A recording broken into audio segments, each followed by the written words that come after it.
বলে দাও।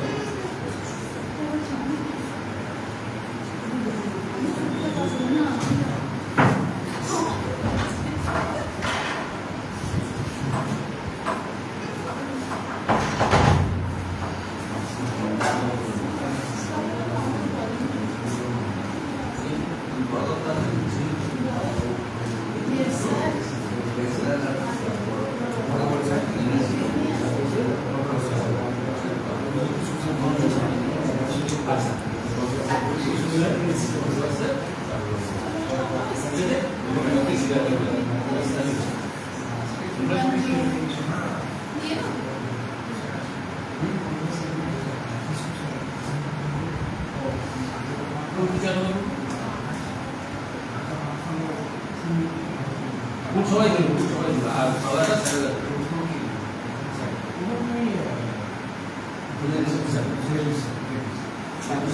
চেয়ার করো, চেয়ার করো, বক্তা চেয়ার তো আছে না।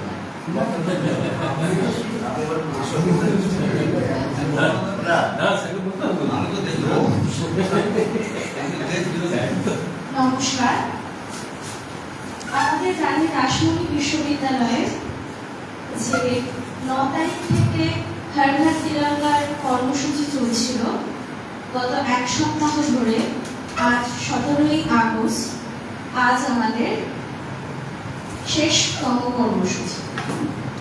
রানী রাসমণি বিশ্ববিদ্যালয়ের তরফে আমাদের স্যারেরা এবং আমাদের বিশেষ অতিথিবর্গ তারা উপস্থিত হয়েছেন, তাদের বিনম্র শ্রদ্ধা জানাই। প্রথমে আমাদের জাতীয় সঙ্গীত দিয়ে শুরু হবে অনুষ্ঠান, এবং তারপর আমরা আমাদের যে রীতি রয়েছে, অর্থাৎ রানী রাসমণির প্রতিকৃতিতে মাল্যদান এবং পুষ্পার্পণ এবং বাড়ি সূচন, এই দিয়ে আমরা অনুষ্ঠান শুরু করব। প্রথমে আমরা এগোচ্ছি আমাদের জাতীয় সঙ্গীত, বন্দে মাতরম।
আপনি দিন না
জীবনে একদিন বলুন কি না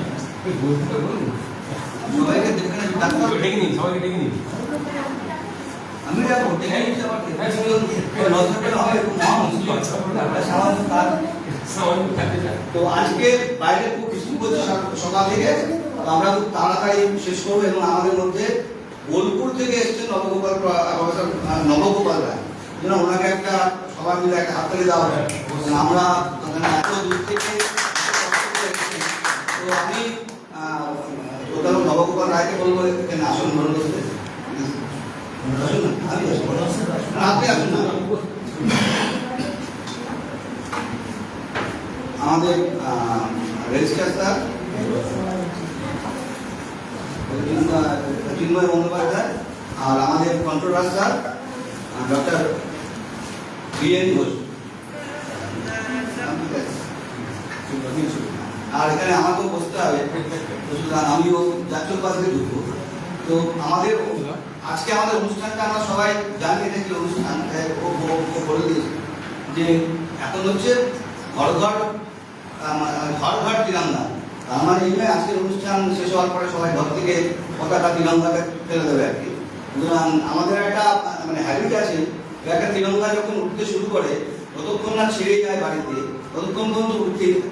সুতরাং এই যে আমরা এরকম একটা এক সপ্তাহ জুড়ে যে একটা অনুষ্ঠান পালন করলাম, তার কিন্তু মূল যেটা ভাবধারা যে আমাদের দেশপ্রেম, সেইটাই কিন্তু নষ্ট হয়ে যায় যখন আমরা ওই ঠিকমতো আমাদের পতাকা রাখি। আমাদের সব কিছু তাই, এই যে মানে নির্বাচনের আগে দেখবেন সব দল তাদের ফ্ল্যাগ লাগায়, এখনো দেখতে পাবেন অর্ধেক ফ্ল্যাগ ছিঁড়ে গেছে, তার উপর দিয়ে লোকে পাড়িয়ে চলে যাচ্ছে। এবং আমাদের জাতীয় পতাকার ক্ষেত্রে আমরা তাই, রাস্তা দিয়ে বাড়ি মারা সব পাড়ায় পাড়ায়, মানে এইটা একটা উৎসবের মতো করে তো আমাদের বাঙালি হুজুগ টাঙিয়ে দিলাম সব।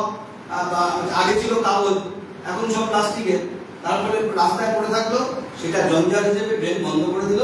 এবং সেটা কিন্তু আমাদের এই উৎসব কিন্তু এই যে অনুষ্ঠান আমরা এক সপ্তাহ করলাম, তার কিন্তু এটা কিন্তু উদ্দেশ্য নয়। আসল উদ্দেশ্য হচ্ছে আমাদের দেশ মাতৃকাকে ভালোবাসা, জাতীয় পতাকাকে ভালোবাসা। সুতরাং নিয়মই হচ্ছে জাতীয় পতাকা ব্যবহারের পরে সেটাকে ঢুকিয়ে তুলে রাখবে।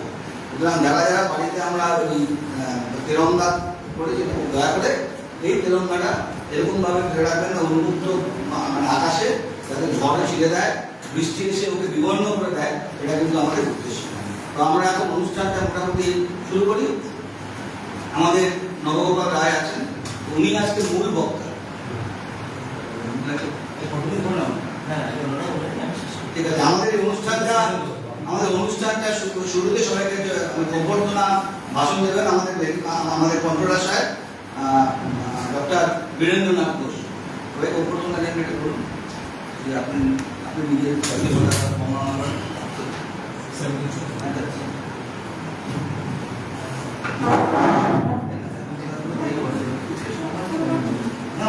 অপরাহ্ন সবাইকে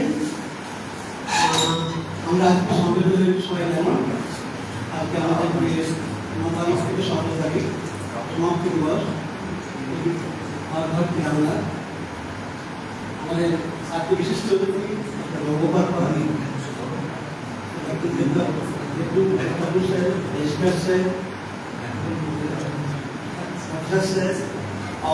all the teachers, staff, আমরা আজকে বেশি কিছু নেই, প্রায় সমাপ্তি।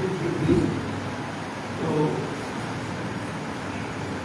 হর ঘর তিরঙ্গা ভারত সরকারের উদ্দেশ্যে এবং রাজ্য সরকারের নির্দেশে যে শুরু হয়েছিল প্রোগ্রাম, সেটা আমরা সবাই জানি 150তম জাতীয় সংস্কৃতি বন্দে মাতরম এবং বিকশিত ভারত লক্ষ্যকে সামনে রেখে জাতীয়তাবাদী চিন্তাভাবনা আমাদের তিরঙ্গাকে শ্রদ্ধা এবং দেশভক্তি, এটাই ছিল সেই মূল উদ্দেশ্য। সবাইকে এক জায়গায় আমরা একটা যদি বিশিষ্টভাবে বিভিন্ন রকমভাবে প্রকাশের মধ্যে নিয়ে আসি, একটা জনজাগরণ করতে পারি, সেটা একটা দেশের প্রতি, জাতীয় পতাকার প্রতি আমাদের। তার মধ্যে আমরা কি কি প্রোগ্রাম করেছি সবাই জানি। আমরা প্রতি করেছি ভারতবর্ষী তিরঙ্গাদের বিভিন্ন প্রোগ্রাম। তো তার মধ্যে কি কি ছিল ভারতবর্ষী তিরঙ্গাদের প্রোগ্রামের মধ্যে? তিরঙ্গা কনসার্ট, মিউজিক, ভারতের তিরঙ্গা সবটা কাছে শব্দ হয়নি, কিছু জায়গাতে হয়েছে, কিন্তু দারুণ ছিল। সবাই যে থাকেন ভারতের তিরঙ্গাতে। তারপর ছিল তিরঙ্গা যাত্রা, একটা কম্পোনেন্ট ভারতের তিরঙ্গা যাত্রা, ভারত মুভমেন্ট, ইমাম বোর্ড সবাই পার্টিসিপেট করেছে। তিরঙ্গা র্যালি আমরা করেছি, সাইকেল র্যালি করেছি, পদযাত্রা করেছে, তিরঙ্গা র্যালি করেছে। ডেকোর লাইটিং প্রত্যেকটা ঘরে তিরঙ্গা, ঘরে ঘরে প্রত্যেক ঘরে ঘরে সাজাতে করা হয়েছে। কি করছে সমস্ত ঘরে তিরঙ্গা সাজিয়ে লাইটিং ডেকোরেশন করেছে সমস্ত। সেলফি পয়েন্ট ভীষণ ইম্পর্টেন্ট, একটা সার্টিফিকেট গভর্নমেন্ট মিডিয়া দিচ্ছে সেলফি পয়েন্ট, যে ওই তিরঙ্গাকে নিয়ে সেলফি করলে আপলোড করতে পারে গভর্নমেন্ট মিডিয়া থেকে একটা সার্টিফিকেট জেনারেট হচ্ছে। সেলফি পয়েন্ট তৈরি করে আছে যে তিরঙ্গা আমাদের জাতীয় পতাকাকে আরও বেশি জানা, বোঝা এবং সেটা দেশপ্রেম জাতীয়তাবাদী চিন্তাভাবনার মধ্যে সবাইকে উদ্বুদ্ধ করা।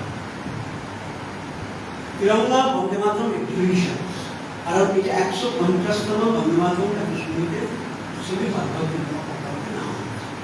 তো সুতরাং সেখানে কিন্তু বন্দে মাতরমকে তিরঙ্গার সঙ্গে যুক্ত জাতীয়তাবাদী আন্দোলনের ক্ষেত্রে, পার্টিকুলার আমাদের স্বাধীন ভারতবর্ষের ক্ষেত্রে বন্দে মাতরম কতখানি উন্নত করেছে। একটা শব্দে বন্দে মাতরমে কত লোক আসবে কিন্তু স্বাধীনতা আন্দোলনের তার উদ্দেশ্য এটা। তারপরে তিরঙ্গা রঙ্গোলি বন্দে মাতরম থিম, রঙ্গোলি পর্যন্ত হয়েছে এই প্রোগ্রামের মধ্যে। ভারত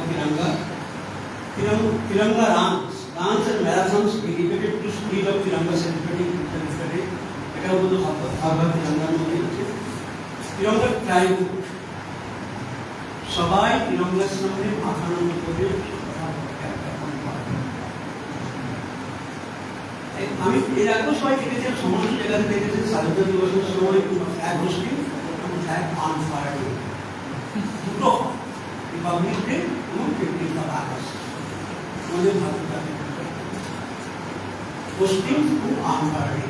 তার বাইরে জাতীয় পতাকা নিয়ে আমার মনে হয় তাদের ভারতবর্ষে এই প্রথম একটা বিষয় সবচেয়ে বড় প্রত্যেকটা একাডেমিক ইনস্টিটিউশন থেকে শুরু করে স্কুল থেকে শুরু করে ক্লাব, মহল্লা সমস্ত কিছুতে একটা জন আন্দোলনের মতো তৈরি করার সম্ভাবনা ছিল। সেটা মনে হয় আমাদের আমি রাজভবনে পুরো দায়িত্বটাই পুরো জিনিসটাই ভালোভাবে সফলভাবে করেছে।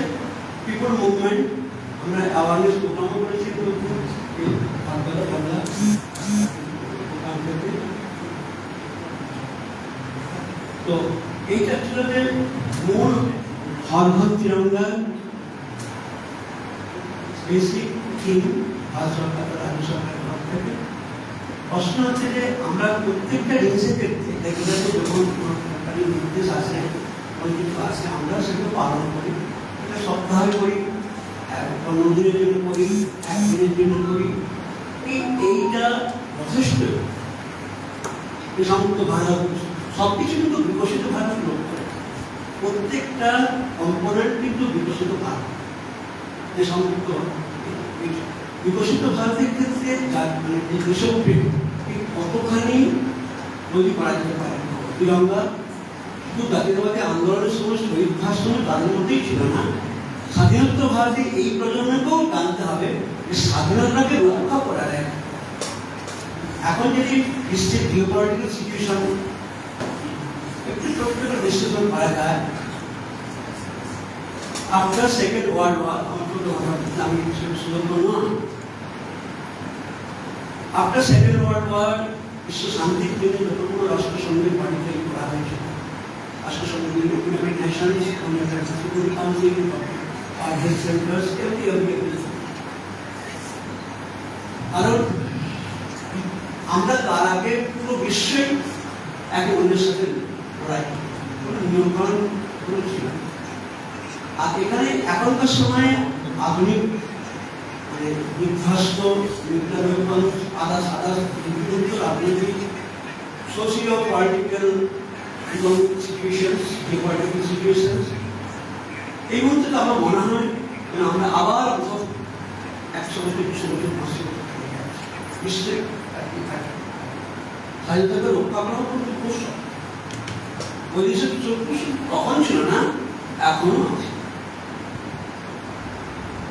সোভারেন কান্ট্রি লড়াই প্রত্যেকটা দেশকে সুপার পাওয়ার কান্ট্রি কিংবা সুপার পাওয়ার না হলেও অ্যালায়েন্সেস করতে, বিভিন্ন নতুন অ্যালায়েন্স সে প্রাকৃতিক সম্পদেই হোক, রাজনৈতিক ক্ষমতাধিকারের মধ্যে হোক, বেশিরভাগকে কিন্তু সেই দেশের অর্থনৈতিক এবং রাজনৈতিক মাসেল পাওয়া। সোভারেনিটি আমাদের union constitution, sovereignty democratic secular country সবাই জানে কি আমাদের সেকুলারিজম 76 এর মধ্যে এই সোভারেনিটি কিন্তু বেশিরভাগ ক্ষেত্রে অনেক কান্ট্রিতে সোভারেনিটি, কিন্তু অ্যাকচুয়াল সোভারেনিটি স্বাধীন চিন্তা ভাবনা। সেদিন আগের দিন বলছেন যে আমরা স্বাধীন চিন্তা ভাবনা যে করি, সেই সোভারেনিটি আমরা রাজনৈতিক অর্থনৈতিক ভাবে পেয়েছি কি পাই, তার হিসাব কিতাব তো ভবিষ্যৎ প্রজন্ম করবে। আমরা 80 বছর পদার্পণ করেছি, স্বাধীনতা দিবস পালন করেছি, আমরা 80 বছর হয়ে গেছি। বেশিরভাগই আমরা খুবই খুবই কম আছেন যারা যারা দেখেছেন, যারা আমরা প্রোগ্রাম করেছি শরণার্থী বিভীষিকা, horrors of immigrations, Punjab province and Bengal province, সেক্ষেত্রেও আমরা সঙ্গে সঙ্গে অনেক কিছু আর দেশে এখনো পর্যন্ত আমরা তার বাইরে যেতে পারি, মাত্র পশ্চিমবঙ্গে যেতে পারি। সেই প্রজন্মের পরে তার পরের প্রজন্মও কিন্তু মনে থেকে গেছে, যারা এদিকেও ছিল তাদের ক্ষেত্রে কিন্তু সেই ভাব থেকে গেছে। সেই থেকে সমস্ত কিছু জাতীয়তাবাদী চিন্তাভাবনাকে কিভাবে এই সামনের প্রজন্ম প্র্যাকটিক্যালি আমরা চেঞ্জের করে করছি, এরা কিন্তু সাংঘাতিক শব্দরূপে ভালোবাসে। কোথাও কিন্তু প্রতিবেশী রাজ্যের মধ্যে কিন্তু ভালোভাবেই দেখা যাচ্ছে। আমরা বাংলাদেশের কাহিনী জানি ভালো, এখনো পর্যন্ত কি পরিস্থিতি, আমাদের ওখানকার প্রধানমন্ত্রী ভারতবর্ষে আসবেন কি না আসবেন সেই নিয়ে যারা একটু লেখাপড়া করেন দেখবেন যে কি ধরনের ডিপ্লোম্যাটিক রিলেশনশিপ চলছে। আমরা প্রতিবেশী রাজ্য, এখানে একটা সময় ট্রেন চলতো বিশাল। তো আমাদের এই স্বাধীনতাকে সোভারেনিটিকে রক্ষা করতে গেলে জাতীয় পতাকার প্রতি যে উপলক্ষ শুরু ভারতীয় রাষ্ট্রপতি খুবই সরকার করে সবাই মনে করেন এই প্রজন্মকে আরো ভালো করে জানা দরকার। আমাদের যদি সোভারেনিটিকে রাখতে হয়, জিওপলিটিক্যাল সিচুয়েশন অনেক বেশি জাতীয়তাবাদী এবং বিশেষভাবে থাকে। কারণ প্রতি মুহূর্তের মধ্যে একটা কোথাও না কোথাও চলছে। আমাদের যেখানে আগে সবাই ভাবতাম বিভিন্ন ধরনের রাষ্ট্র সংগ্রহ করবে, স্কিমিং ফোর্সের করবে, কোথাও কিছু করছে ডিগ্লোবালাইজড। একটা সময় 99 আমরা শুনতাম রিফর্মস চলছে, কলোনি সম্বন্ধে সমস্ত কিছু। কোনো কান্ট্রি দুর্বল কান্ট্রি দেখি কোনো প্রভাবশালী সামরিক শক্তি কান্ট্রির মধ্যে কোনো ঝগড়া কিংবা কোনো বিবাদ বাঁধে, তাদের দিয়ে আক্রমণ করে, কোনো না কোনো কান্ট্রি আছে রাষ্ট্রসংঘ আছে, সমস্যা আছে, একটা কিন্তু সমাধান তাড়াতাড়ি বেরিয়ে যায়। এই মধ্যে বিশ্ব পরিস্থিতি থেকে আমার মনে হয় ভারতবর্ষ কিন্তু তার বাইরে চিরকালই ছিল আমাদের প্রাকৃতিক সম্পদের প্রতি লোক বাইরের দেশে। আমরা ইন্ডিয়ার ফার্স্ট নীতি, আমরা কাউকে কোনো ম্যাটার করব, আমরা কারোর কাছে যাব, কিন্তু আমাদের প্রথম প্রতিরক্ষার জন্য কিন্তু সংস্কৃত তৈরি করে। তার জন্য শুধু কিন্তু সামরিক অস্ত্র আর সমস্ত কিছু কিন্তু হবে না। তার জন্য দরকার আমাদের জাতীয় পতাকার প্রতি তিরঙ্গার প্রতি শ্রদ্ধা। ধন্যবাদ সবাইকে। আমাদের কন্ট্রোলার স্যারকে ধন্যবাদ। আজকে আমি তো বলে রাখি, ওনার সঙ্গে আমাদের ইউনিভার্সিটির চুক্তি হিসেবে আজকে ওনার এখানে শেষ দিন। তো আমরা একটু সবাই যদি করতালি দিয়ে ওনার ধন্যবাদ স্যার। আর এখন আমাদের এই আমাদের মূল বক্তা নবগোপাল রায়, তাকে আমরা একটু একটা বৃক্ষ দিয়ে একটু উপরতলা করবো। আমরা তো ফুল দিই না,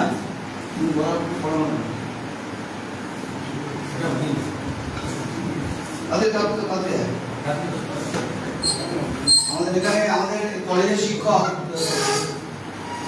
ডিগ্রি কলেজের আমাদের সিঙ্গুর ডিগ্রি কলেজের শিক্ষক অধ্যাপক কিসকু আছেন। আপনি একটু যদি আমাদের আগে একটু আমার তাড়াতাড়ি দিয়ে দাও।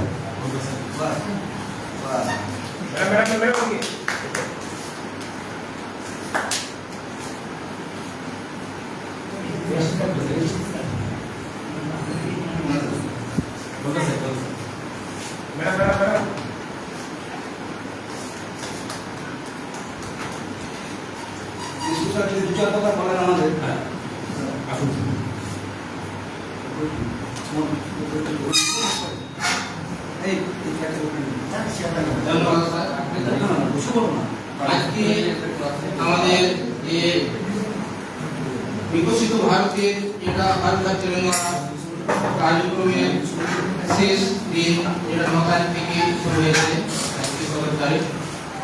আজকে এই অত্যন্ত বৃষ্টিপাত করে আমাদের কলেজের ছাত্রছাত্রীরা খুব একটা আসতে পারেনি। যাক, এখানে আমিও খুবই ধন্য যে আমি আপনাদের সাথে সহযোগিতা করতে পেরেছি। আমি আমার কলেজের পক্ষ থেকে আমি বেশি কিছু বলতে চাইছি না, যে এতদূর থেকে আমাদের নবগোপাল স্যার এসেছেন, ওনাকে আমরা আন্তরিক ধন্যবাদ জানাই বীরভূম থেকে আসার জন্য। আজকে উনি মূল বক্তা হিসেবে আমাদের কিছু ঘর ঘর তিরঙ্গা যেটা শেষের দিন আমাদের খুবই সমৃদ্ধ করবেন, যাতে আমাদের ছাত্রছাত্রীরা আর আমরা সবাই উপকৃত হতে পারি।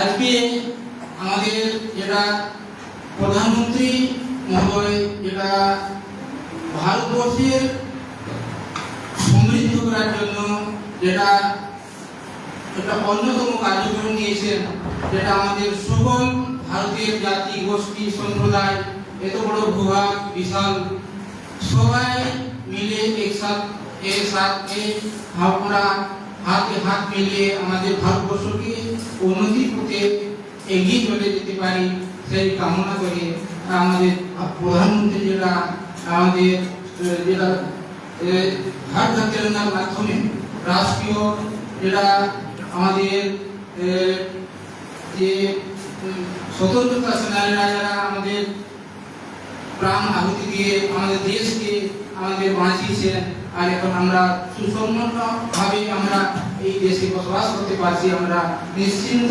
আমরা এদিকে ওদিকে ভারতের যে কোনো জায়গাতে আমরা ঘুরে আসতে পারছি, এটার জন্য আমাদের এই হর ঘর তিরঙ্গা প্রোগ্রামটা আমি ভাবছি সাকসেসফুল হবে।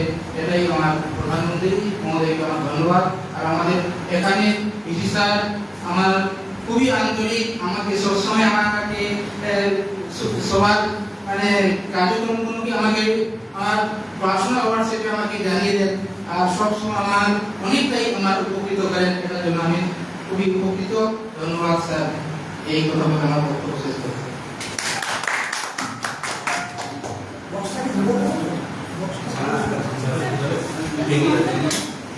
এইবার আমাদের প্রধান বক্তা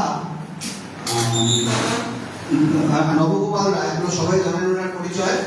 উনি সিধু কানু বিরসা ইউনিভার্সিটিতে বাংলা অ্যাসোসিয়েট প্রফেসর এবং বিভিন্ন ওনার বক্তৃতা যেখানেই দেন সবাই খুব মন দিয়ে শোনেন। তো আগের দিনও আমরা একটা শুনেছি, যেদিন আমরা 22শে শ্রাবণ ছিল সেদিনও আমাদের নবগোপালবাবু বক্তৃতা দিয়েছেন। আজকেও উনি এসছেন একদূর থেকে, এই জন্য ওনাকে অনেক ধন্যবাদ। এখন মাইক্রোফোন আমি ওনার হাতে ছেড়ে দিচ্ছি। ধন্যবাদ স্যার। মাননীয় নিবন্ধক মহাশয়, অধ্যাপক স্কুল এবং মাননীয় কন্ট্রোল স্যার, আমার কৃতজ্ঞতা আপনাদের কাছে যারা আছেন সকলের প্রতি আমার অসীম কৃতজ্ঞতা। আপনারা বারংবার সুযোগ দেন আমাকে, বা ওই সাহিত্যের ভাঙাগুলোর মতো আমাকে ডেকে এনে আমাকে সমৃদ্ধ হওয়ার সুযোগ দেন, আমি কৃতজ্ঞ সেই জন্য। আপনার ভবিষ্যৎ জীবন আরো সুখের হোক, আনন্দময় হোক, আজকে সেটা প্রার্থনা করি।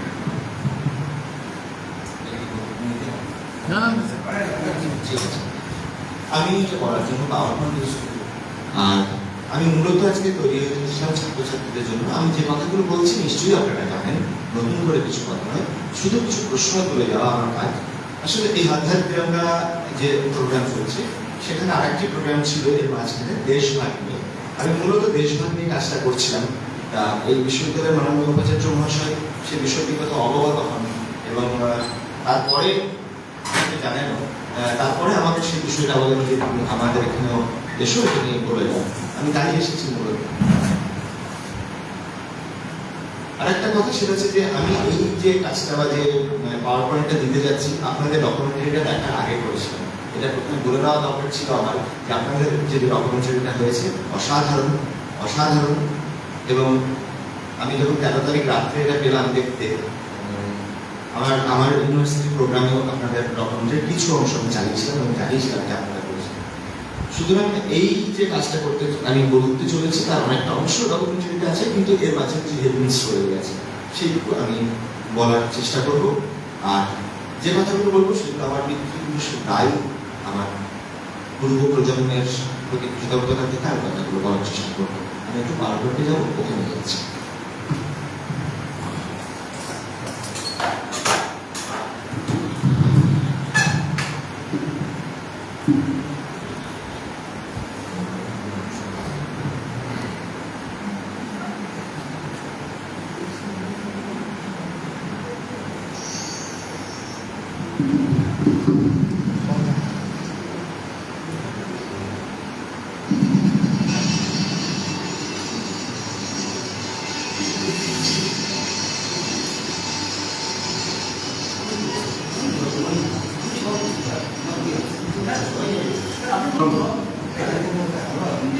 দেখতে সুন্দর।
এবং এরকম কথা হচ্ছে যে নেতাজি থাকে মুসলিম লীগের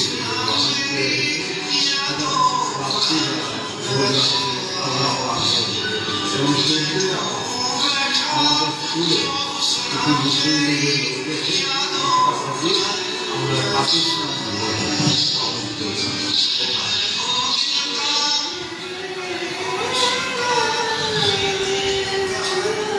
আমি প্রথমে অডিওটা দেখছিলাম, সেটা পাকিস্তানের এক গল্প।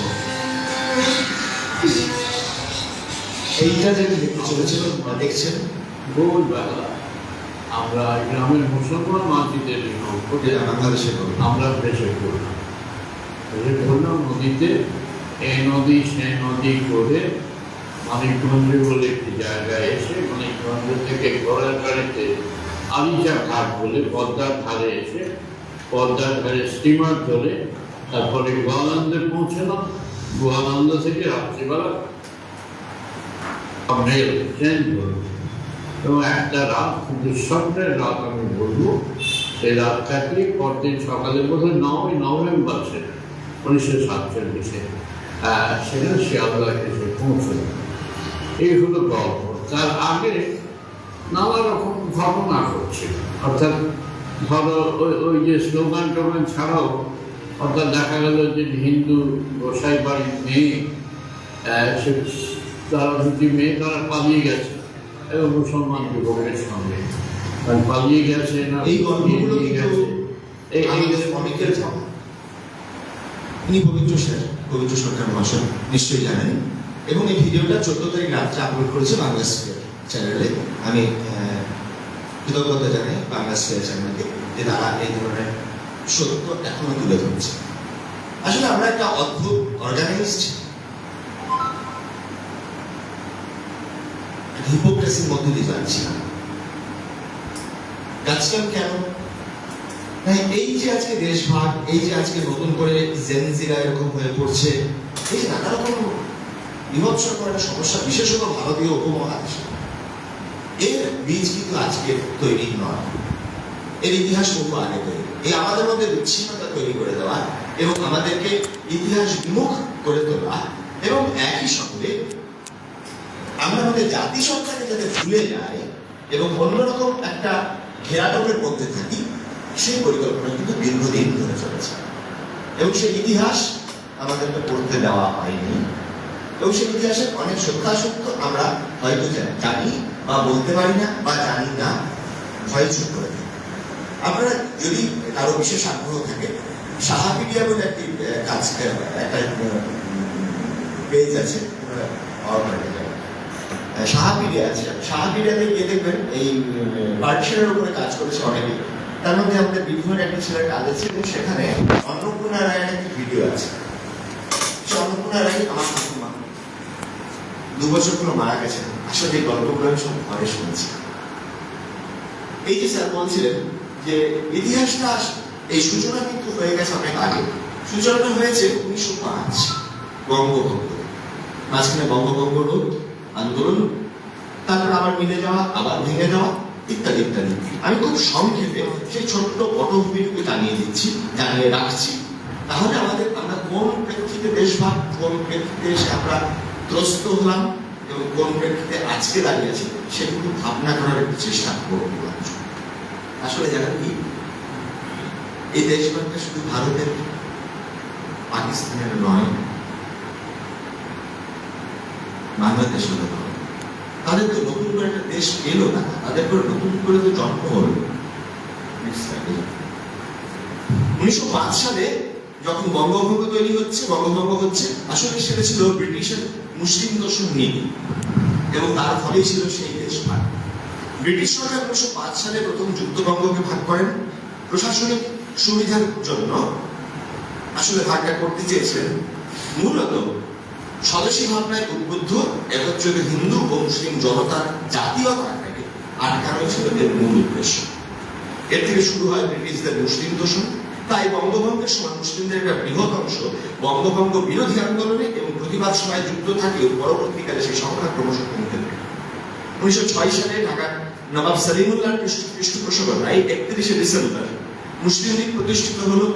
খেয়াল করে দেখুন, আলাদা করে মুসলিম লীগ তৈরি হয়ে যাচ্ছে 1906 সালে, এবং আরো পরবর্তীকালে এসে শ্যামাপ্রসাদ মুখোপাধ্যায় নামক একজন মানুষ, যাকে ইতিহাসে আমি অন্তত ব্যক্তিগতভাবে পড়িনি, পড়তে দেওয়া হয়নি, তারা অনেক পরবর্তীকালে এসে আরেকটি হিন্দু মহাসভা বসে একটা কিছু তৈরি করবেন। কিন্তু প্রথমে 1906 সালে কাজটা তৈরি করে দিচ্ছে ভারতীয় উপমহাদেশে থাকা তৎকালীন ব্রিটিশ সরকারের অধীনে থাকা বাংলাদেশ, পূর্ববঙ্গ। 1907 সালে ঢাকার নবাব সলিমুল্লাহ কুমিল্লায় গেলে মুসলমানেরা 4 দিন যাবৎ হিন্দু সম্প্রদায়ের দোকান বাড়ি লুট করে, ঘর পোড়ায়, নারী পুরুষ নির্বিশেষে প্রহার করে, অত্যাচার শুরু করে, যে তার পুনরাবৃত্তি 1946-এর ডিসেম্বরে হয়েছে। আসুন সেই ইতিহাস তুলে ধরবো। এটা কি বলছেন রমেশচন্দ্র মজুমদার, তার ইতিহাসে কথাটা বলছেন। হ্যাঁ, রমেশচন্দ্র মজুমদার তার ইতিহাসে বলছেন, হিন্দুর বিরুদ্ধে মুসলমানদের উত্তেজিত করবার জন্য ইস্তেহার বিলি করা হইল। ইহাতে প্রকাশ্যে প্রচার হইল, হিন্দুদের মারিলে সরকার কোনরূপ শাস্তি দেবেন না। ঢাকার নবাবেরও এই হুকুম। কেবল অলিক গুজব নহে, গোপনীয় পুলিশ রিপোর্টে ইহা সমর্থন পাওয়া যায়। রমেশ মজুমদার তার ইতিহাস গ্রন্থে মডার্ন বুক এজেন্সি প্রকাশিত 81 পাতাতে কথা দিচ্ছেন। এই প্রসঙ্গে স্মরণ করতে পারি, আমরা হয়তো অনেকে জানি না লাল ইস্তেহারের কথা। মতো মানুষের যারা আছেন, যারা মিডিয়াতে দীর্ঘদিন ধরে ছিলেন এবং গভীর পড়াশোনা করেন, ওনাদের জানা বোধ উচিত, এবং ওনারা জানলেও বোধহয় লেখেন। কেন জানেন? লাল ইস্তেহারের কথা মাননীয় প্রধানমন্ত্রী নরেন্দ্র দামোদর দাস মোদীজি এই মুর্শিদাবাদের জনসভায় এসে বলে গেছিলেন। আর আমি ঘরে শুনেছিলাম একসময় লাল ইস্তেহারের কথা। বিশ্বাস করে আমার স্মৃতি ভ্রমণ ঘটে গেছিল। আমার ছাত্র কাজ করে এই দেশভাগ নিয়ে, সে ডিগ্রি অ্যাওয়ার্ডে। তাকে আমি যখন বললাম যে আমি লাল ইস্তেহারটা কি, বলে হ্যাঁ স্যার লাল ইস্তেহার আছে। আর আমি কাজে ব্যবহার করেছিলাম, স্যার এর সাথে আলোচনার মতো কয়েকটা তখন আপনিও বলেননি, এটা তো খুব ভুল হয়ে গেল, এটা ঠিক হলো। আসলে এই ডিকটামের সঙ্গে আমরা অভ্যস্ত ছিলাম। যদি ফটো না আসতো তাহলে বোধহয় সেটা প্রকাশ হতো না। কি হচ্ছে শুনুন। হিন্দুদের বিরুদ্ধে মুসলমানদের উত্তেজিত করবার জন্য যেসব ইস্তেহার বিলি করা হয়েছিল তাদের মধ্যে উল্লেখযোগ্য হলো ইব্রাহিম খানের লাল ইস্তেহার। ইস্তেহারে যা লেখা হয়েছিল তার কিছুটা উদ্ধার করছে আমরা।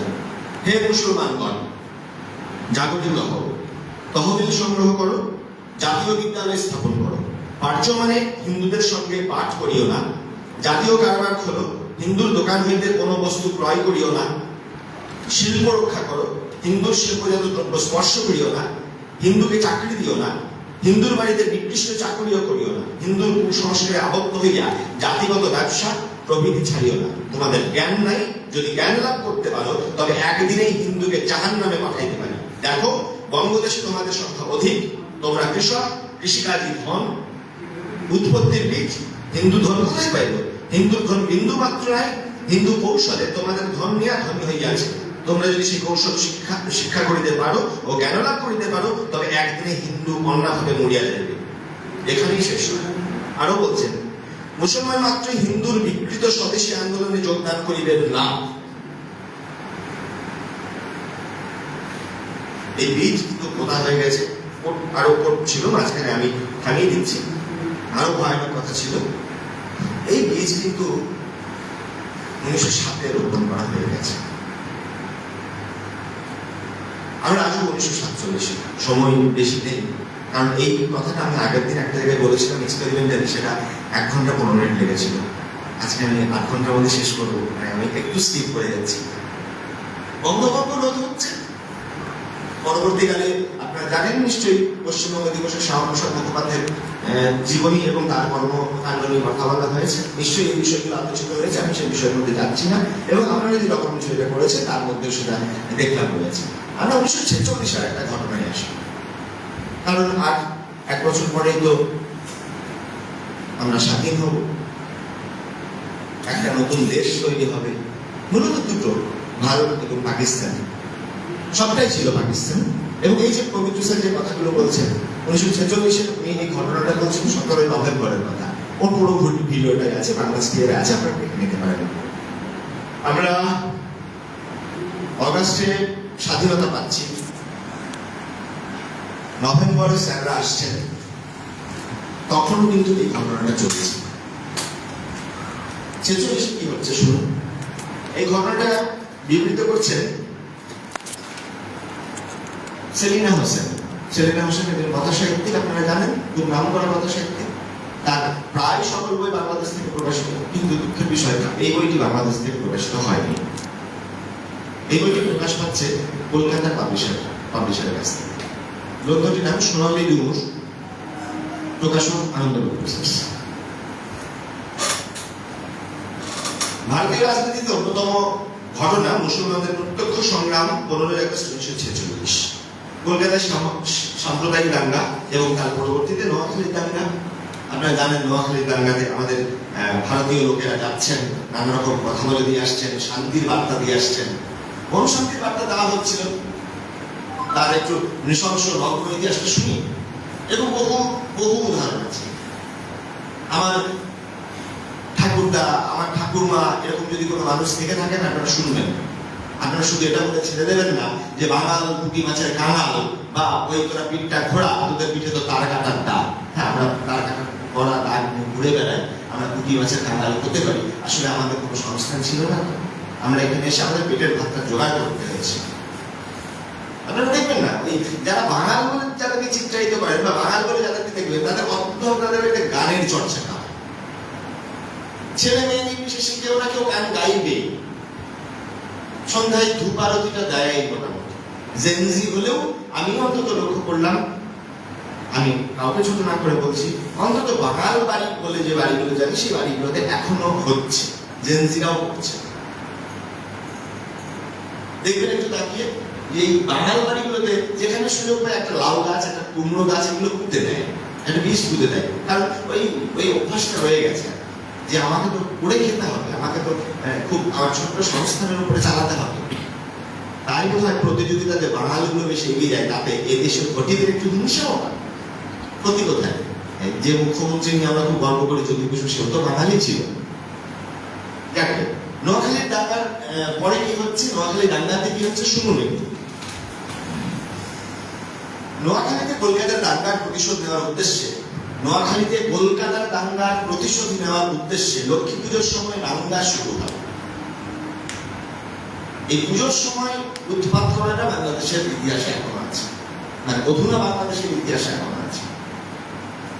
সেই সময়কালে দাঙ্গার ভয়াবহতা যে কি পরিমাণ ছিল, ইতিহাস গ্রন্থে তা পাওয়া যায়। সেলিনা হোসেন লিখছেন এরকম, নোয়াখালী শায়েস্তাগঞ্জ থেকে সুহাসিনী দাস চিত্তবাবুর বাড়ির ঘটনাটি কি। তিনি একটি মহাল বাড়িতে থাকতেন, অনেক বড় বাড়ি। কয়েকশো লোক দাঙ্গা শুরুর পরদিন সেই বাড়িটি আক্রমণ করেন। চিত্তবাবু, তার মা, একজন পূজারী ও একজন বন্ধুকে নিয়ে বাড়ির ছাদে উঠে দাঙ্গাকারীদের বাধা দিতে শুরু করেন। সকাল 8টা থেকে বেলা 2টো পর্যন্ত দুপক্ষের লড়াই চলতে থাকে।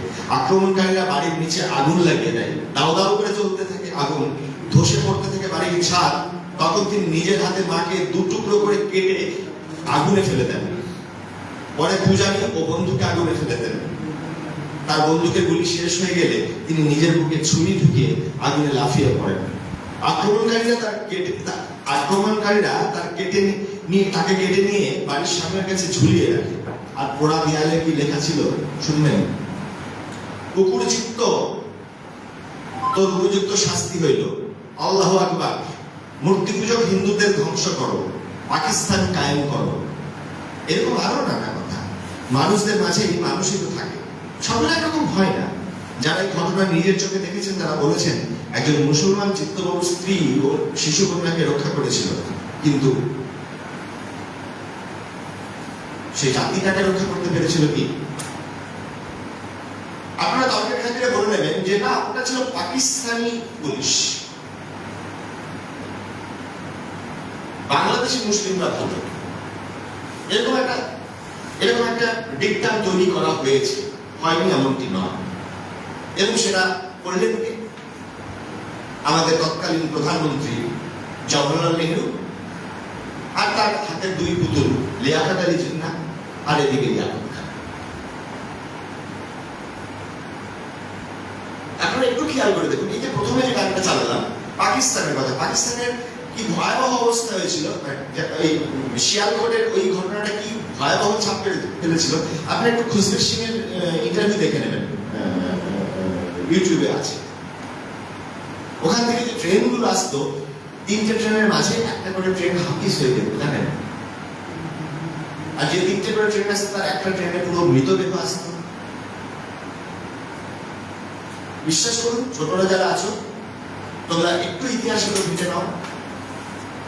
তাহলে কোন আপোষ করা হলো যে পাকিস্তান বর্ডার লাইন বন্ধ করে দেওয়া হচ্ছে, অথচ বেঙ্গল বর্ডার লাইন খোলা? একটু প্রশ্ন করুন তো কেন? উত্তরগুলো পেয়ে যাবে। পাকিস্তান বর্ডার লাইন বন্ধ হচ্ছে কিন্তু বেঙ্গল বর্ডার লাইন খোলা কেন? নাকি তখনও সমস্ত হিসেব বরাবর হয়নি?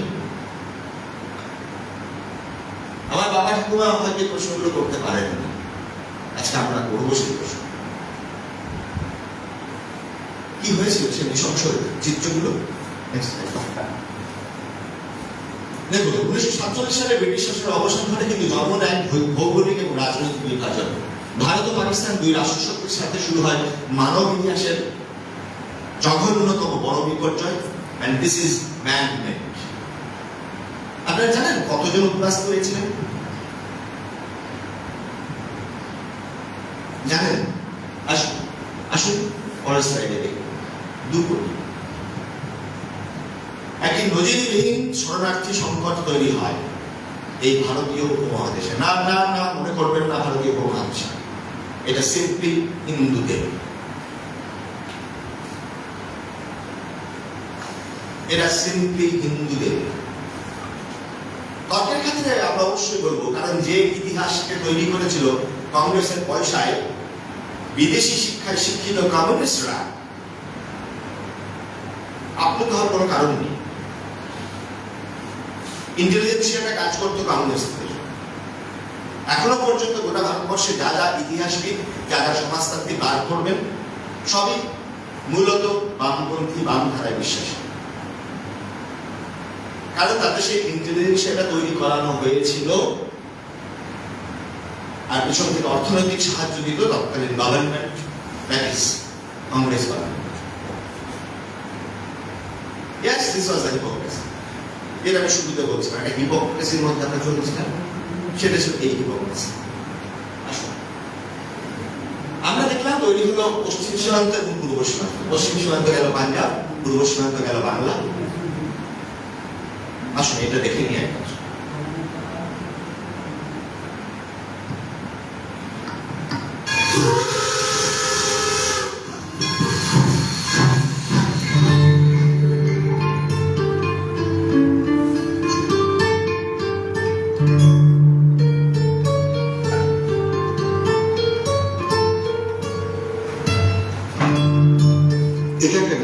ছবি নয়, একটা দেশভাগের যন্ত্রণার হাহাকার। লক্ষ লক্ষ মানুষের ভিটে মাটি ছাড়ার কারণে, যে ঘর ছিল তার নিজের, যে মাটি ছিল আত্মার আত্মীয়, সেই চেনা গ্রাম, সেই শৈশবের স্মৃতিভূমি ছেড়ে বেরিয়ে পড়া এক অনির্দিষ্ট যাত্রায়। জানাই মাথার উপর মিলবে কিনা কোনো ছাদ, জুটবে কিনা আশ্রয়। একটা রাজনৈতিক সিদ্ধান্তে ছাড়খাড় হয়ে গেল 2 কোটি মানুষের স্বপ্ন। ভেঙে গেল সোনার বাংলা, দ্বিখণ্ডিত হলো পাঞ্জাব। ধর্মের ভিত্তিতে তৈরি হলো পাকিস্তান। বাস্তুচ্যুত হয়ে বাস্তব জীবন বেছে নিতে বাধ্য হলেন লক্ষ লক্ষ পরিবার। হিংসায় শিকার হল হাজার হাজার মানুষ। নিখোঁজ বহু। এক যন্ত্রণার অধ্যায়। খণ্ডিত বাংলা নাকি খণ্ডিত বাংলা, আজও উত্তর খুঁজছে বহু পরিবার। তাই গোটা দেশ যখন স্বাধীনতার 75 বছর পালনের উৎসবে মত্ত, তখন কোথাও যেন চালাক দিয়ে উঠছে সেই যন্ত্রণা।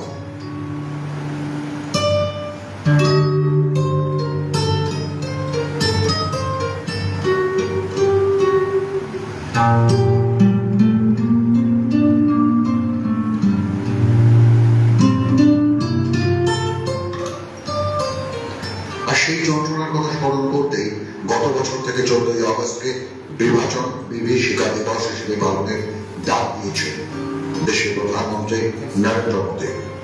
তার মতে ভারতের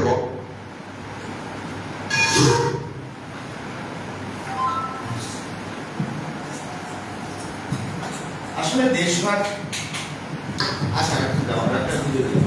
এই দেশভাগ শুধু ভূখণ্ডের ছিল না, এই ছিল কোটি কোটি মানুষের হৃদয়ের অবচনীয় কথা। আচ্ছা, আমরা যদি নিজেরা নিজেদের ঘর পরিবর্তন করি বা বাড়িতে যদি দাঁড়িয়ে দেয়, যন্ত্রণাটা বোঝেন কেমন লাগে? আমরা যারা আমরা ফেস করি, আমরা অতটা বুঝতে পারি না। অনেক অনেক স্মৃতি কথা এই কেউ সাবলীলভাবে হয়তো বলে দিতে পারেন, যেমন করে প্রফেসর সরকার কিছুক্ষণ আগে বলছিলেন। আমার ঘরের লোককে, যে ট্রেনে ঘরের লোক এসেছিল, যখন ট্রেন থেকে নামেন রক্ত পায়ে নামতে হয়েছে। প্রফেসর সরকার বাংলা স্কুলের যেটা আছে সেখানেও প্রায় ওই ধরনের কথা বলেছেন, হয়তো এতটা আমার মতো স্পষ্টভাবে বলেন। 14ই আগস্টে সেই স্মৃতিকে নিয়ে আমরা বিভাজন বিভূতিকা দিবস পালন করছি, কিন্তু আমার সংস্কৃতি কি শিখিয়েছে? আচ্ছা বলুন তো, দেশভাগ নিয়ে এই বাংলায় কটা উপন্যাস রচিত হয়েছে বা কটা সিনেমা বা গান রচিত হয়েছে? এটা কি যন্ত্রণা নয়? দেখুন কি হয়েছে। আসুন নেক্সট।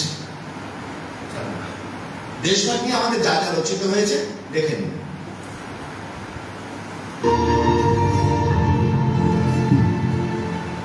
যে কোনো রাজনৈতিক বা সামাজিক ঘটনার প্রাথমিক অভিঘাতে যে শিল্প তৈরি হয় তা ত্রুটিমুক্ত না হলেও অনেকটা বিশুদ্ধ। চলচ্চিত্র তার ব্যতিক্রম নয়।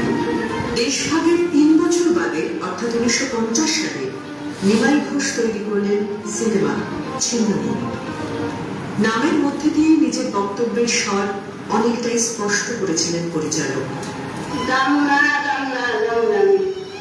পার্টিশন যে কতটা অভিঘাত আনতে পারে, আমরা রামকই করতে থাকি, রামের আমাগো জায়গা থেকে।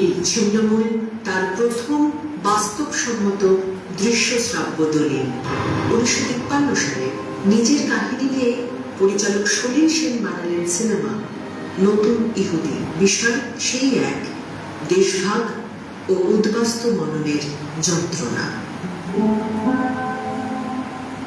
1960 মুক্তি পেল ঋত্বিক ঘটকের লিখিত ঢাকা। দেশভাগের 13 বছর বাদে বানানো এই ছবিতে বেদনা অনেক বেশি সূক্ষ্ম আর বাংময়।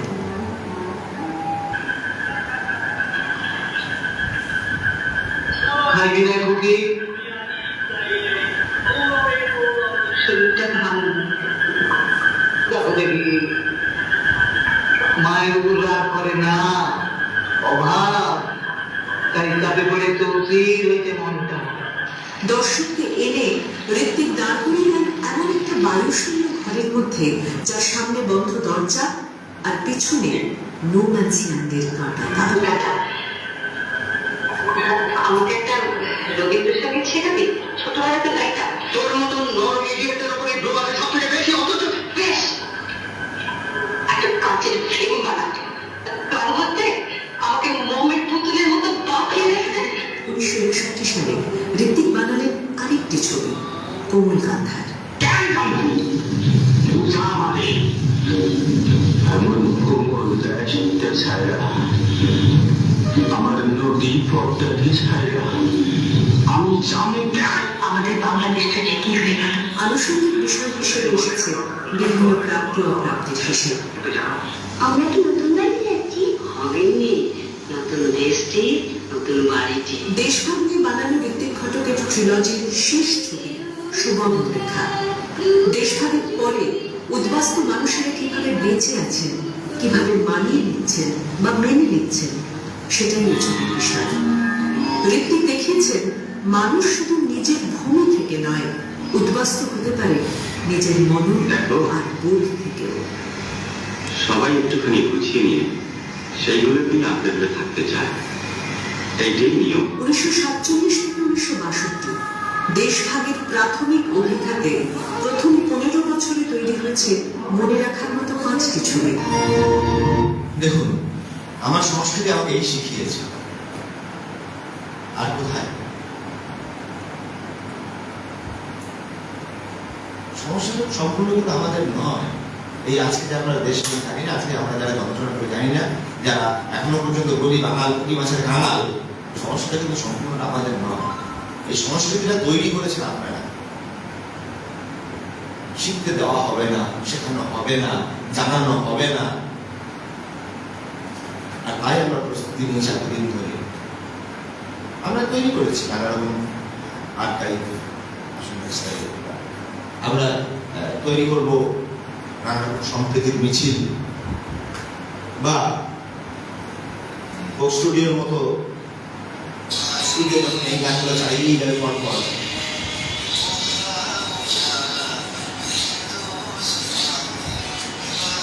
স্মৃতি নদী একবার প্রশ্ন করেছেন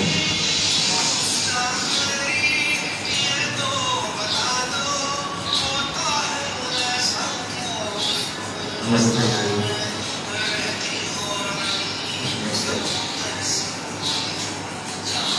1947 দেশভাগ মানব বিদেশের চরম শরণার্থী সংকট, 1950 থেকে 70 চলেছিল তাদের পুনর্গঠনের ব্যবস্থা, 2021 আমাদের প্রধানমন্ত্রী এই দিনটাকে আলাদা করে স্মরণ করার জন্য ঘোষণা করেন। পরবর্তীতে এবছর আমাদের মাননীয় রাজ্যপাল আমাদের বিশ্ববিদ্যালয়, কলেজ, বিশ্ববিদ্যালয়গুলোকে সেই 70 ইতিহাসের আগামী সময়কে তুলে ধরার জন্য দাবি রাখেন। আমরা চেষ্টা করছি সেটা, আর আমরা সেই timeless frame, talents, problem talent, এই টাইমলেস ফ্রেম, আর সেটাকে বেঁধে রেখে শুধুমাত্র কাটতে। অনেক ধন্যবাদ।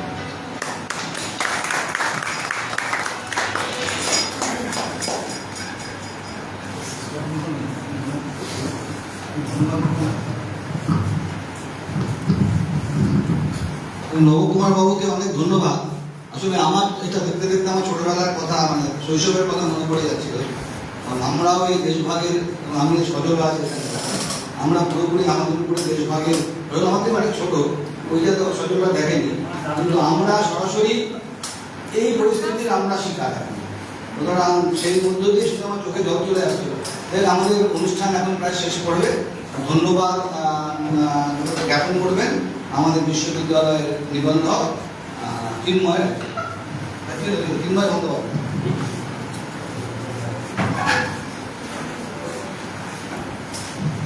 আমরা আমাদের বিশ্ববিদ্যালয়ের পক্ষ থেকে গত এক সপ্তাহ ধরে যে হর ঘর তিরঙ্গা কর্মসূচি যে অনুষ্ঠান পালন করছি, তা এখন হচ্ছে আমাদের আজকে ছিল সমাপ্তি দিবসের অনুষ্ঠান, এবং সেই অনুষ্ঠানেরই আজকে ধন্যবাদ জ্ঞাপনের পালা। যেটা আমাদের প্রথমেতেই দেবদূত স্যার বলেছেন, আমি সেইটা ধরেই দু একটা কথা বলে আমি শেষে ধন্যবাদটা দিচ্ছি। যে হর ঘর তিরঙ্গা কর্মসূচিতে আমরা যে অংশগ্রহণ করছি, এই কর্মসূচি শুধুমাত্র কিন্তু আমাদের জাতীয় পতাকা উত্তোলনের একটি আনুষ্ঠানিক পদ্ধতি নয় বা আনুষ্ঠানিকতা নয়, এটি আমাদের দেশপ্রেম, জাতীয় ঐক্য এবং স্বাধীনতার মূল্যবোধকে হৃদয়ে ধারণ করা এক মহান অঙ্গীকার, এবং আমরা সেই অঙ্গীকারবদ্ধ আজকে আমরা হব। এবং হর ঘর তিরঙ্গার যে মূল বার্তা অত্যন্ত সহজ, দেশের প্রতি ভালোবাসা শুধু বিশেষ দিনগুলোতে নয়, আমাদের প্রতিদিনের জীবন ও কর্মের মধ্যেও যেন যেটা প্রতিফলিত হবে, এটাই হবে আসল আমাদের অঙ্গীকার। তিরঙ্গা পতাকাকে শুধু আমরা হাতে নয়, হৃদয়ে ধারণ করব। সর্বশেষে আমরা এই শপথ নেব, এই হর ঘর তিরঙ্গার কর্মসূচি সমাপ্তি দিনে দেশকে ভালোবাসবো, দেশের ঐক্য ও অখণ্ডতা রক্ষা করব, সততা ও আমাদের সততার সঙ্গে নিজেদের দায়িত্ব পালন করব, এবং একটি শক্তিশালী, সমৃদ্ধ, শান্তিপূর্ণ ও আত্মনির্ভর ভারত গড়ার কাজে আমাদের নিজেদেরকে নিয়োজিত করব। এটাই যদি আমরা পালন করতে পারি, অঙ্গীকারবদ্ধ হতে পারি, তবেই হর ঘর তিরঙ্গার যে কর্মসূচি এতদিন ধরে আমরা নিয়েছি সেটা আমাদের সাকসেসফুল হবে। আজকের অনুষ্ঠানে আমি সমাপ্তি ঘোষণা করছি। আমি ধন্যবাদ দেব যে আমাদের এখানে যিনি অনেক দূর থেকে নবগোপাল বাবু এসেছেন এবং সুন্দর সাবলীল ভাবে যেভাবে উনি আমাদের কাছে বক্তব্য রেখেছেন, আমরা বিশ্ববিদ্যালয় পরিবারের পক্ষ থেকে তাকে আমরা ধন্যবাদ জানাই, কৃতজ্ঞতা জানাই।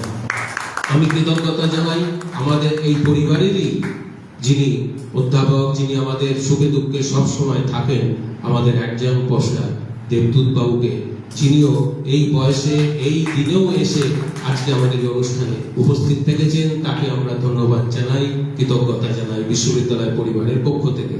আমি ধন্যবাদ জানাই আমাদের কন্ট্রোলার স্যারকে, এবং আজকে দুঃখের সঙ্গে এটা বলতে হচ্ছে ওনার আজকে সমাপ্তি দিন, কিন্তু ওনার জীবন, পরবর্তী জীবন সুখের হোক, শান্তির হোক, এটাই আমি ঈশ্বরের কাছে প্রার্থনা করি। আবার ওনার সঙ্গে পরবর্তীকালে দেখা হবে এই আশা রাখি। এবং এখানে এই অনুষ্ঠানে যারা উপস্থিত আছেন, আমাদের কলেজ বিশ্ববিদ্যালয়ের অধ্যাপক অধ্যাপিকারা এবং আমাদের শিক্ষাকর্মী বন্ধুগণ যারা উপস্থিত আছেন, এই পরিবেশের মধ্য দিয়েও আজকে থেকেছেন, আমি পরিবারের পক্ষ থেকে প্রত্যেককে আমি ধন্যবাদ এবং কৃতজ্ঞতা জানাই। অনুষ্ঠানের জাতীয় সঙ্গীতের মাধ্যমে আমরা অনুষ্ঠানের সমাপ্তি ঘোষণা করব। गणमन अधिनायक जय हे भारत भाग्य विधाता, पंजाब सिंध गुजरात मराठा द्राविड उत्कल बंगा, विंध्य हिमाचल यमुना गंगा उच्चल जलधि तरंगा, तव शुभ नामे जागे, तव शुभ आशीष मांगे, गाहे तव जय